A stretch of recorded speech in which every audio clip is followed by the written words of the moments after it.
నమస్తే, welcome to our channel. Andhra Pradesh ముఖ్యమంత్రి చంద్రబాబు నాయుడు గారిని ఉద్దేశించి మాజీ మంత్రి అంబటి రాంబాబు చేసినటువంటి కామెంట్స్ ప్రస్తుతం వైరల్ గా మారాయి. మరి తిరుమల కల్తీ నెయ్యి కేసులో ఇప్పటికీ అటు కూటమి కానివ్వండి, ఇటు వైసీపీ కానివ్వండి ఏ విధంగా రాజకీయాలు చేస్తున్నారో చూస్తూ ఉన్నాం. మరి రాజకీయాల్లో విమర్శలు ఉండాలి, కానీ ఈ విధంగా వ్యక్తిగత దూషణకు పాల్పడడాన్ని ఏ విధంగా చూడాలి తెలుసుకునే ప్రయత్నం చేద్దాం. దీన్ని విశ్లేషించడానికి మనతో పాటుగా ఉన్నారు ప్రముఖ ఆర్థిక, రాజకీయ, సామాజిక విశ్లేషకులు అంగమరావు గారు. నమస్తే సార్.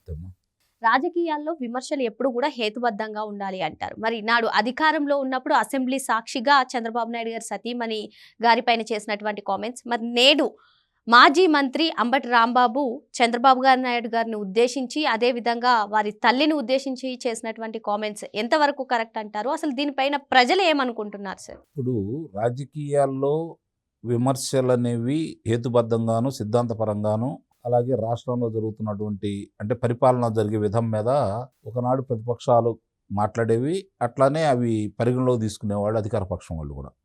కొంత కమ్యూనిస్టులు తప్ప మిగిలిన అందరికీ కూడా సిద్ధాంతపరంగానే మాట్లాడేవాళ్ళు, వ్యక్తిగత దోషణలకు దిగేవాళ్ళు కాదు. చెనుకులు వేసుకున్నా కూడా కొంతవరకే పరిమితం అయ్యాయి.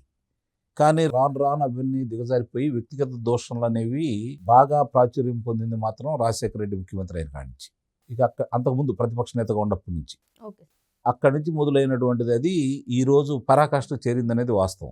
అందులో సందేహం ఏం లేదు. దేవాలయం లాంటిది అంటే రాష్ట్రానికి దేవాలయం లాంటి శాసనసభలో ఇలా అనాగరికంగా మాట్లాడుకోవడం అనేది దానికి వాళ్ళు మూల్యం కూడా చెల్లించారు. అయినా సరే ప్రజలు ఏమనుకుంటున్నారంటే వాళ్ళకి ఇంకా బుద్ధి రాలేదా అని చెప్పి అనుకుంటున్నారు. ముఖ్యంగా ఈ మధ్యకాలంలో అంబటి రాంబాబు హడావిడి చూస్తూ ఉంటే నాకైతే ఏమనిపిస్తుందంటే, ఎంత తొందరగా ఏదో ఒక హడావిడి చేసి ఏదో ఒక అలజడి సృష్టించేసి ఎంత తొందరగా జగన్మోహన్ రెడ్డి కంటే ముందు జైల్లో ఉండాలని కోరుకుంటున్నాడు అంబటి రాంబాబు అని అయితే నాకు అనిపిస్తాం.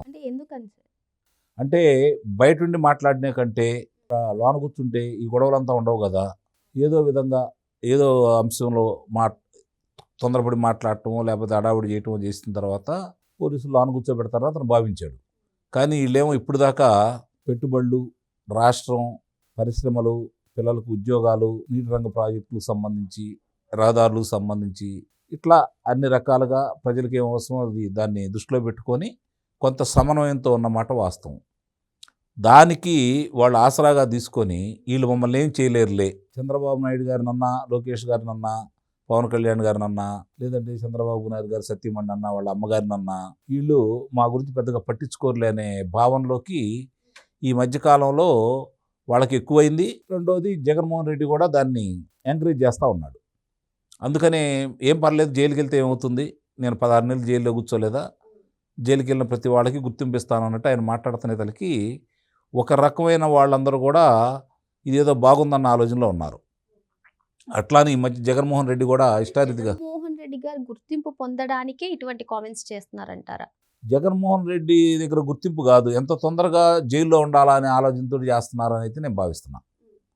ఇప్పుడు తిరుమల తిరుపతి అంటే ఆ దేవదేవుడు వెంకన్న స్వామికి సంబంధించి లడ్డూలో నెయ్యి బదులు మాంసకృతులతో కూడినవి ఇప్పుడైతే సిట్ వాళ్ళు చాలా స్పష్టంగా చెప్పారు కాబట్టి అది అసలు నెయ్యే కాదు, నెయ్యిలో కల్తీ జరిగింది అనుకున్నారు మొన్నటిదాకా. ఇప్పుడు సిడ్డి నివేదికల ఆధారంగా అసలు అది నెయ్యే కాదు, కెమికల్స్తో తయారు చేసింది, దాంట్లో రకరకాల ఎన్ని కలిపారు, నెయ్యి కానీ నెయ్యిని తయారు చేశారు అని చెప్పని స్పష్టంగా నివేదిక అంటూ వచ్చింది. మరి చంద్రబాబు నాయుడు గారు ఆ రోజు ఎందుకు మాట్లాడారని చెప్పి వీళ్ళు మాట్లాడుకునే దానికి NDDB అంటే నేషనల్ డైరీ డెవలప్మెంట్ దానికి బోర్డుకు సంబంధించి అది గుజరాత్లో ఉంది. మామూలుగా అయితే భారతదేశంలో ఈ డైరీలకు సంబంధించిన నాణ్యత గురించి కావచ్చు, ఏది కావాలన్నా కూడా ఫైనల్ అదే. అంటే అక్కడ సర్టిఫికేట్ తెచ్చుకున్నారు అంటే అది రాజముద్ర పడ్డట్టే. అలాంటి డైరీలో వీళ్ళు పంపించేసి జంతు అవశేషాలు ఏమన్నా ఉన్నాయా అన్న ఉద్దేశంతో చంద్రబాబు నాయుడు గారికి అనుమానం వచ్చి పంపించారు.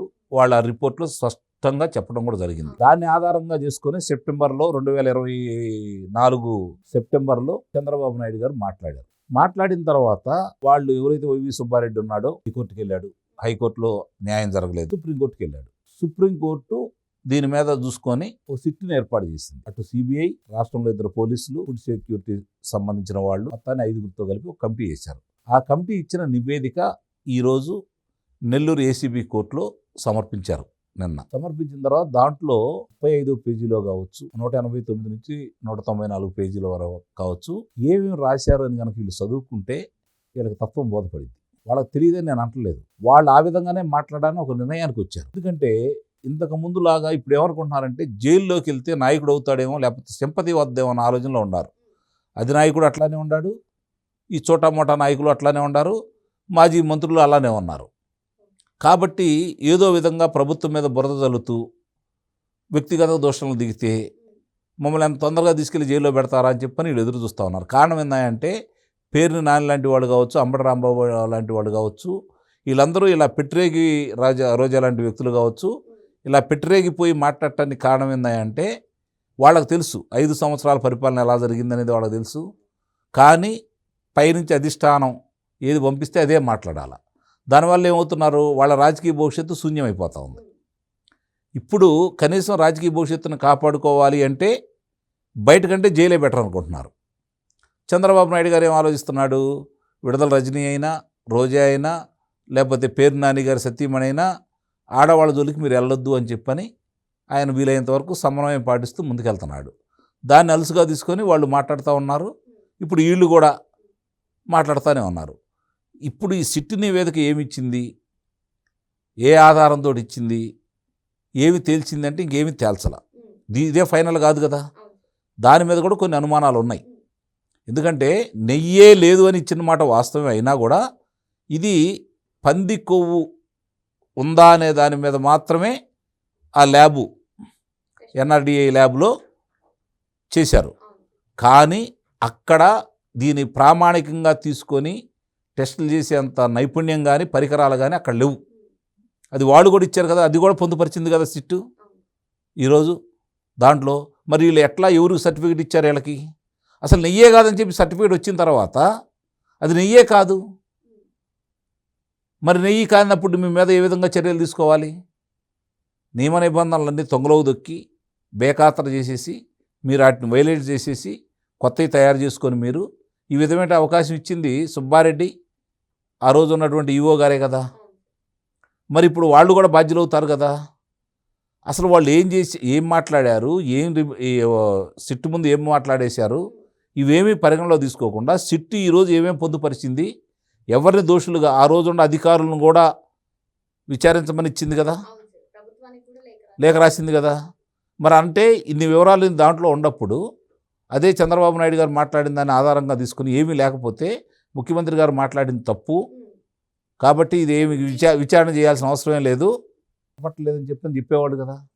మీరు చెప్పుకున్నట్టే వాళ్ళు క్లీన్ చిట్ ఇచ్చుకుంటున్నారు, తమకు తాము సపోర్ట్ చేసుకుంటున్నారు, ఇదంతా ఓకే సార్. కానీ ప్రత్యర్థుల మీద అంటే ఇప్పుడు అధికారంలో ఉన్నటువంటి చంద్రబాబు నాయుడు గారిని కానివ్వండి, పవన్ కళ్యాణ్ గారిని కానివ్వండి, ఒక్క అంబటనే కాదు అందరూ కూడా వ్యక్తిగత దూషణలకు పూనుకున్నారు. అంటే ఇప్పుడు మొన్న పేర్ని నాని గారిని కూడా చూసాం మనము, ఈరోజు అంబటి రాంబాబు. అంటే దీనికి తగిన చర్యలు త్వరలోనే కూటమి ప్రభుత్వం తీసుకోబోతుందని ఎక్స్పెక్ట్ చేయొచ్చు అంటారా? అంటే ఇప్పుడు పెట్టుబడులు వచ్చినాయి, ఇక నుంచి వీళ్ళకి ఏ విధంగా ఎలా చేయాలి ఏందనేది ఒక ప్రణాళికకి వెళ్తున్నారని అయితే నేను భావిస్తున్నాను. నాయకుల జోలికి ఇప్పటివరకు ఇలా ఎన్ని మాటలు మాట్లాడినా ఒకళ్ళిద్దరు తప్ప అది కూడా వాళ్ళే దొరికిపోతున్నారు. కానీ ఇక్కడ ఇప్పుడు ఈ కూటమి నాకు తెలిసి ఈ మార్చి సమావేశాలు అయిపోయే లోపు మనం చాలా కొత్త విషయాలు చూస్తాము, చాలా మంది మీద చర్యలు ఉంటాయని అయితే నేను భావిస్తున్నాను. అంశంతో మళ్ళీ కలుద్దాం. Thank you sir.